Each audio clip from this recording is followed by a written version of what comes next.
In 2015, a company worth over 200 billion euros was brought down by 3 graduate students with a $70,000 grant. Volkswagen had survived Nazi Germany, World War II, and bankruptcy. Then it destroyed itself with a piece of software. 11 million cars, a decade of lying, and one question: did anyone actually pay? Volkswagen's story begins in 1937, under the shadow of the Third Reich. The company was conceived as a state project, Hitler's answer to mass mobility, anchored in Wolfsburg and built on the promise of a car for the people. The reality was darker. More than 15,000 forced laborers, many from concentration camps, kept the assembly lines moving through World War II. When the war ended, the factory lay in ruins until Major Ivan Hurst of the British Army stepped in. He salvaged the plant, restored production, and set the Beetle on its path to global fame. By the 1960s, the Beetle had become an icon, with over 21 million produced worldwide, a symbol of post-war optimism that stood in stark contrast to its origins. As decades passed, Volkswagen outgrew its past and transformed into a global powerhouse. By 2015, it stood as the world's largest automaker, employing over 600,000 people and generating more than 200 billion euros in annual revenue. Its empire included 12 brands, from Audi and Porsche to Lamborghini and Scania, giving the company a footprint that stretched across continents and markets. This scale brought both prestige and power, but also set the stage for a betrayal of trust on a scale few could imagine. The company that once rebuilt itself from the ashes of war now wielded influence over millions of customers, governments, and regulators. The magnitude of what followed would only be possible because of the size and reputation Volkswagen had so carefully constructed. Diesel engines have always faced a harsh reality. The hotter the combustion, the more nitrogen oxides they produce. These NOx gases are toxic, fueling smog and respiratory disease. But lower the temperature to cut NOx, and efficiency drops, along with the power and fuel economy drivers expect. In the early 2000s, Volkswagen's engineers confronted this trade-off head-on. Stricter United States standards demanded up to 40% less NOx than European rules, pushing the limits of what diesel technology could deliver. 2 main solutions existed. The first, selective catalytic reduction, called SCR, used urea injection to neutralize NOx in the exhaust. This system worked, but it required a separate tank, regular refills, and added costs. Volkswagen feared these features would alienate buyers and complicate sales. The second, the lean NOx trap, was more compact and cheaper to fit. Yet it came with a penalty. Every time the trap regenerated, fuel economy took a hit and performance lagged. The United States market, with its tighter emission ceiling and consumer obsession with mileage, made this compromise especially painful. Inside Volkswagen's labs, teams wrestled with engine thermodynamics, trying to squeeze every fraction of a gram from their designs. The chemistry was unforgiving. Meeting both clean air laws and customer expectations seemed impossible, without a breakthrough or a shortcut. In this technical deadlock, the temptation to bend the rules became more than just an idea. It became a path forward, setting the stage for decisions that would ripple far beyond the test bench. Beneath the polished surface of Volkswagen's diesel revolution, a hidden software routine dictated the fate of millions of cars. Engineers embedded a secret mode inside the engine control unit, a digital switch that could sense the difference between a laboratory test and real-world driving. When the right combination of wheel speed, steering angle, temperature, and barometric pressure matched a test environment, the engine ran clean. The moment those conditions changed, the car reverted to high performance, spewing nitrogen oxides at up to 40 times the legal limit. This was not a one-off trick. The code was meticulously woven into the EGR control module, disguised with cryptic file names and buried among diagnostic routines, so that even a thorough code audit would miss its true function unless the exact sensor pattern was triggered.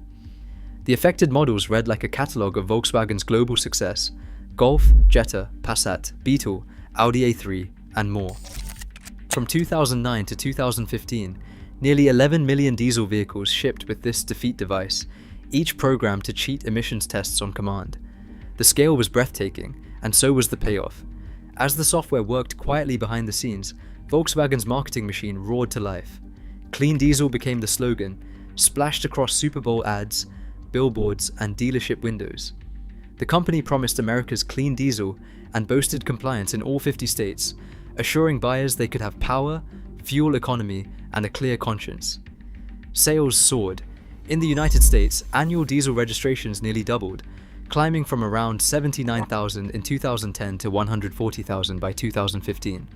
Every vehicle sold on this promise carried a hidden cost: tens of thousands of tons of excess pollution, invisible to the eye, but deadly to the lungs. The fraud was not just technical, it was commercial, calculated, and global, engineered for profit and sold as virtue. Volkswagen's deception turned environmental responsibility into a sales pitch, and the world bought in.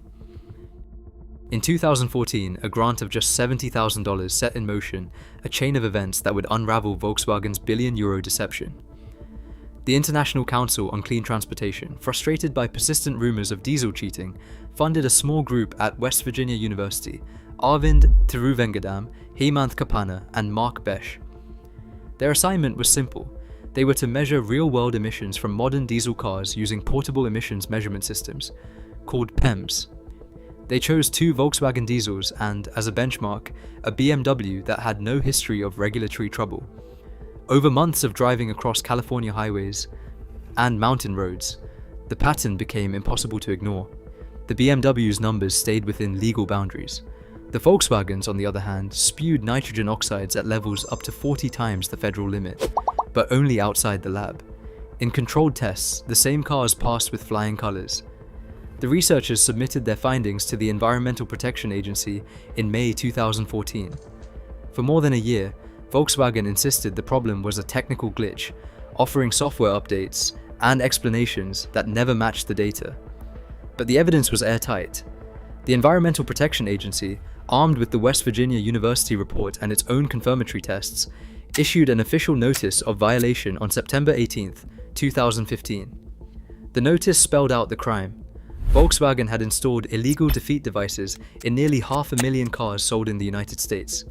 Within days, the company's chief executive resigned.